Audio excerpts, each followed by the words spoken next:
Did you just come back from spring training, Ken? I am at spring training. Or you're at spring training? Nice. Okay. So, do you feel like you're back? Like 2024 has officially begun? Well, I don't know I feel that way just yet. It's just two teams that are starting this weekend, the Dodgers today and then the Padres on Sunday. But certainly, yes, there are players assembling in Arizona and Florida, and yeah, we're getting close here. It's time.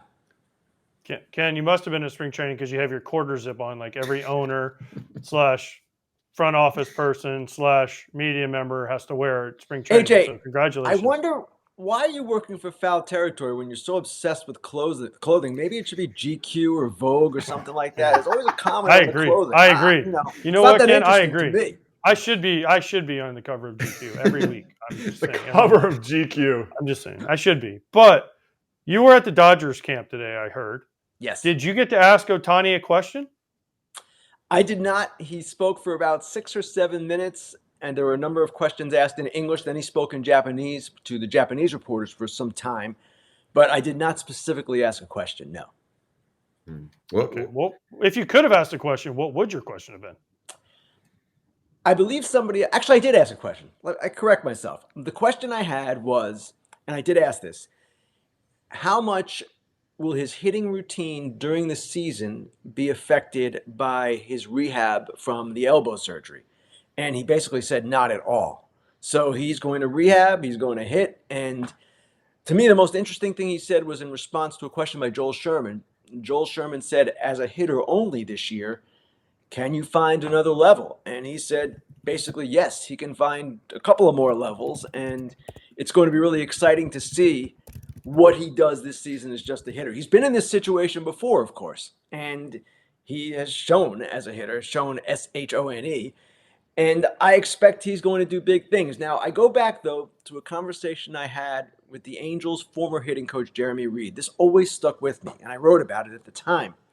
Jeremy Reed said that there are people who are going to say if he just pitched, he could be this. If he just hit, he could be that. But in Jeremy Reed's opinion, and this is, again, his former hitting coach, Ohtani thrives because he does both. He uses one to aid the other. He doesn't get too obsessive about one because he's always focusing on the other. And that whole thing that he has to do before games, that incredible routine, it kind of focuses him, and it's the better way to go for him. Obviously, he's going to be just fine as a hitter, and it's going to be really interesting to see. He's an older player now. Not old, but he's been in the league for a few years. So I expect big things. We all have to expect big things. Dave Roberts said, listen, there's a track record there. We all know what it is. He's going to most likely perform to the back of his baseball card. Did it feel different going to a presser with Shohei Ohtani, who rarely talked? And do you think this difference is just the first day of camp and then it's going to be back to status quo? Or do you think this is going to be something different? It's going to be something different. And there's no question about that, Eric. When I pulled up today, I was stunned by the number of cars that were in the parking lot, the media lot. And then I was stunned to see, as you walk into the Dodgers complex, the number of photographers, mostly from Japan, who were gathered simply for the entrance moment. So if you look at the photos on X right now, or Twitter, whatever you want to call it, at some of the panoramic views of the press conference, for lack of a better term, you can see the number of people that were there. And I do not expect it to relent at any point this season. This team is the story in baseball. And not only are they the story in baseball, they have two of the biggest Japanese stars in the world, maybe the two biggest, and the Japanese media is here in full force. Okay, so you got to see Shohei today, and you got to see what he's all about. Is he going to answer more questions this year? Do you think it's possible? And then second, did you see Yamamoto today? And does he have the same reception when he walks in as Shohei does? I imagine the photographers were there for both. Shohei obviously is the bigger star, but my goodness, Yamamoto has the biggest contract for a pitcher in Major League history. He's a pretty big star too. And as for Shohei Ohtani talking more, no, I don't expect him to talk more than he did in the past. And it'll be different because in the past, he generally spoke only on the days he started. He would speak after games to the media. Now he's just going to be hitting, so it might be more reactive to what he does on the field. If he has a big night, maybe he talks. Maybe he doesn't. I don't know. Dave Roberts was asked today. Actually, I asked this question about if he talks at a minimal level once a week, whatever the case might be, and other teammates are asked questions because there's a vacuum there. Other reporters are going to ask other players, hey, what's going on here? What's with Shohei, blah, blah, blah. Will that have a negative impact on the clubhouse? And I know fans don't necessarily care if players talk to us. That's fine. And they don't have to talk to us. Generally, it helps them to get their side of whatever story heard, but they don't have to. Where it does become an issue, and I'm interested to hear your thoughts on this, guys, is when teammates have to speak on a player's behalf because he won't talk. And Dave Roberts actually went back to his playing career, and I had forgotten this, but he mentioned it. When Barry Bonds was chasing the home run record, Dave Roberts was on the Giants. And Dave Roberts was one of the guys who had to speak because Bonds really wasn't speaking. And it's an interesting dynamic. I don't expect it to be a problem. We've already heard some of the Dodgers say, listen, we expect a lot of fanfare because Shohei is here. But that's the one dynamic that can be a little bit uncomfortable in a clubhouse when players have to speak on behalf of another player repeatedly. Do you guys get a directive on that? Do you guys get a team directive in the sense of like, hey, the Dodgers, you came in today to cover the Dodgers, to cover Shohei Ohtani? Do they tell you, yeah, Shohei wants to be, more available, or is it just, we'll see what happens? They haven't said anything yet, and I don't know what the plan is going to be. I imagine there will be set times when the media talks to him, and those will be arranged in advance. But I'm curious. Here's an example, right? Wrigley Field, he goes and hits 3 home runs in a game. Does he talk that day? My guess is he probably would, but I don't know that for a fact. And I don't even know that the Dodgers are going to know, Eric. Like you suggested, they just might go day by day. You always. So I'm going to educate you on something. Let me know if you're unaware. There is something in baseball that's been going on for a long time called a phantom IL. And Billy Eppler got caught using it. Did you know about this phantom IL that exists in Major League Baseball? And I'm obviously kidding because we had a really good laugh about this 20, 30 minutes ago. Of course I knew about it. We all know about it. And we all know teams have taken advantage of it for years. And they will continue to take advantage of it.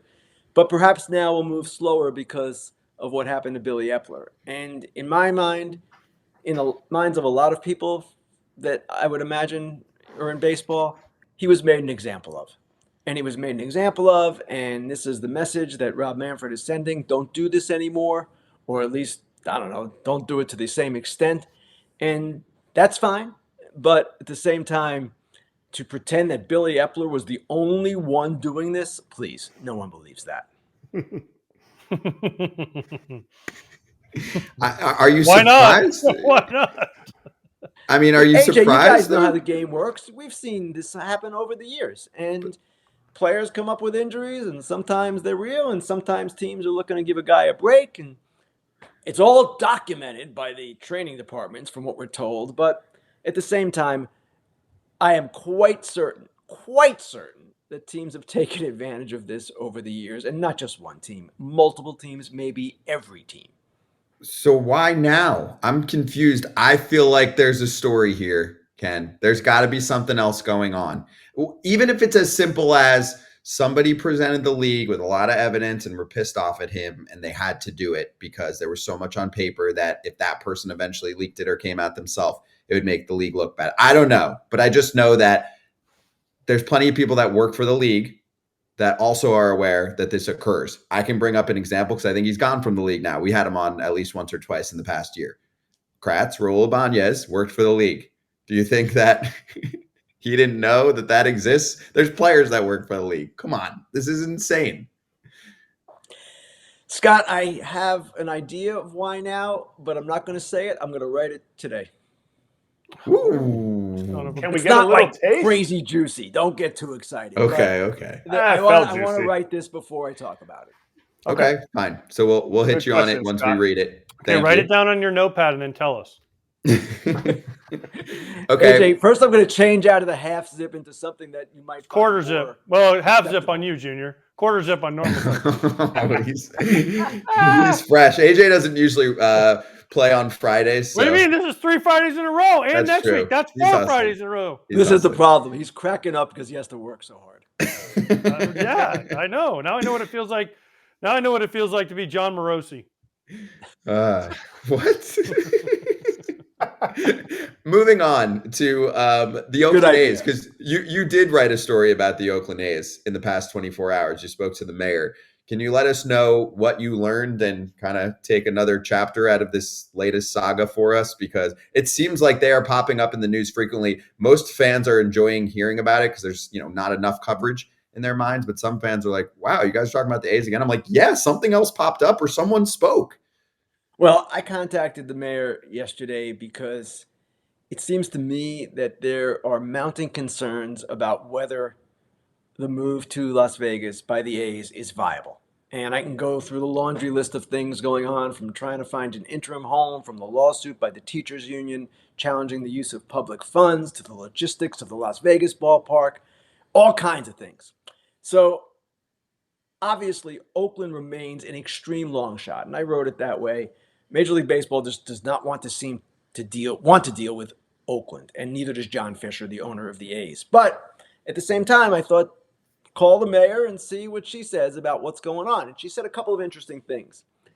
She basically indicated, and I don't have the exact quote in front of me, that people are finding out how difficult it is to get to the finish line on a new ballpark with John Fisher. And she said, maybe the issue is not whether the park's viable, but whether the ownership is viable. And what she meant by that is whether the ownership can get this done. That's a fair question, because there were several possibilities in Oakland, different sites, and it never got done. Now, baseball can blame the city of Oakland, and Fisher can blame the city of Oakland.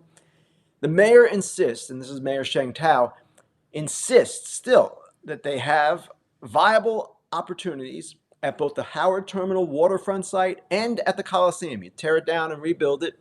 She also says that she has multiple ownership groups, locally based, obviously, or maybe not, but teams or ownership groups that would keep the team in Oakland and work with them at the Howard Terminal site, or maybe even the Coliseum site. So there's a fallback here if the A's want the fallback. Doesn't seem that they do, but her position has been from the very start, from the first time I spoke to her in Seattle at the All-Star game till now, until there is a shovel in the ground in Las Vegas, she's going to continue to fight. Now, maybe it's a futile fight. To hear the people at MLB tell it, it is probably a futile fight. But you know what? There's $70 million a year in TV money that they're going to be walking away from, the A's, if they leave the Bay Area. So there is a powerful incentive for them to work something out if indeed the thing in Vegas does not gain any momentum. Do I expect it to happen? Absolutely not. There's no reason to expect it to happen. Major League Baseball has already approved unanimously, the owners have, the relocation of the A's. But some fans reacted last night by saying, whoa, Major League Baseball has approved this. It's done. No, it's not done. They don't have everything in place yet. They don't have all the plans set. They don't even have a place to play from 2025 to 27. And Rob Manfred said yesterday they need to get that done in the next couple of months. They've blown through deadlines on that. So it ain't over till it's over, I guess, to quote the great Yogi Berra. In the 6 or 7 months that you've been talking to Mayor Tao, has she admitted any culpability in any of this situation? Or has it just been like pointing fingers at the A's and John Fisher? She has not admitted culpability. Her feeling is they have a deal ready to go. They've worked hard to make that deal a possibility, a realistic possibility. And keep in mind, Eric, she hasn't been the mayor the whole time this has been going on. I forgot when she was elected, but it's relatively recently, within the last couple of years. Yeah. So she inherited this situation. She's got to deal with it, obviously. But she does not feel that they are an option that is not realistic. She feels they are realistic. And that if Major League Baseball would just sit down with them, then they could work something out. Now, to hear baseball people tell it, MLB people tell it, no, their deal's no good, blah, blah, blah. When Manfred and her met in Seattle, she presented him with this long document basically outlining their plans. I don't know that she did that with the idea of wasting her time. So again, it's he said, she said to a certain extent, as it always is with these things. But at the same time, she is adamant that this could work in Oakland still. Hey, Ken, I'm curious from an ownership perspective if you think the league, they had a choice, would prefer for John Fisher to not be an owner, right? Because I think Dan Connolly was really good the other day with us about John Angelos, and he was like, listen, the league's excited about this too. Rob Manfred's popping bottles about this, or should be, because John Angelos was, just bad for the sport at this point, right? So John Fisher clearly has hit that status. Joe Lacob, who owns the Warriors, has spoken publicly about how he would give this team a fair price and then he'd build his own ballpark. So I'm like wondering, do they care more about that and getting poison like this out of the league? It's just bad for the brand. It's beyond just what's going on in Oakland.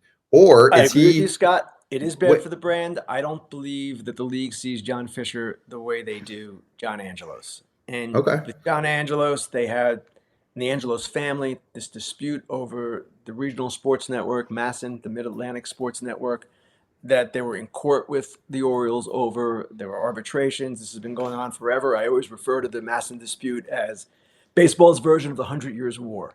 Seems to be ending finally, but that is what caused the rift. And Peter Angelos, when he was fully invested in the team, now he's incapacitated and has been for the last 5 years, would battle with the league from time to time too. He was a free thinker, let's put it that way. And John certainly has not endeared himself to the league. That's why they have not had an all-star game go back there since 1993, which is just after the park opened. John Fisher, if there is opposition to him, if there is a feeling that, hey, this guy's hurting our brand, we're not hearing about it. We're not hearing about it from Manfred. We're not hearing about it from any owners, at least publicly. Now, behind the scenes, does it stand to reason that of the 30 owners, there are at least one or two who are saying, what the heck is going on here? I would expect that it does stand to reason that that is the case.